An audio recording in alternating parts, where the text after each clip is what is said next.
Унаа сатып алып жатасызбы? Балким унаа сатып жаткандырсыз. Ишеним кат менен унаа сатып алуудагы же сатуудагы унаа жаңы кожоюнга каттоого алынбаган учурда тобокелдиктерди эске алыңыз. Эгерде сиз сатып алуучу болсоңуз, тобокелдиктери сатуучу башка адамга да ишеним кат берип коюшу мүмкүн. Сатуучу каалаган учурда ишеним катты жокко чыгарып коюшу мүмкүн.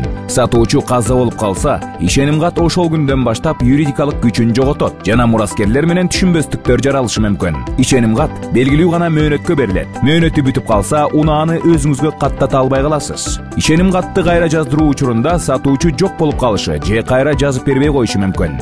Эгерде сиз сатуучу болсоңуз, коопсуз шаар долбоору боюнча айыптар сизге келет. Ишеним кат менен унаа башкарып жүргөн адам жол кырсыгына кабылып качып кетсе, сиз биринчи шектүү адам болосуз. Анткени унаа сатуучунун наамына катталган. Ишеним кат унааны башкарууга берилген убактылуу документ. Унаа сатып алган соң, аны сөзсүз түрдө өзүңүзгө каттатып алыңыз. Кыймылдуу жана кыймылсыз мүлк сатып алууда же сатууда ишеним каттын статусу тууралуу атайын адистен кеңеш алыңыз. Ишеним кат сиздин унаага болгон укугуңузду коргой албайт. Маалыматтык ролик Кыргыз Республикасынын Юстиция министрлигинин буйрутмасы боюнча Бириккен Улуттар уюмунун өнүктүрүү программасынын жана Финляндия Тышкы иштер министрлигинин Кыргыз Республикасындагы укуктук мүмкүнчүлүктөрдү кеңейтүү үчүн туруктуу сот адилеттигине жетүү долбоорунун колдоосу менен даярдалды.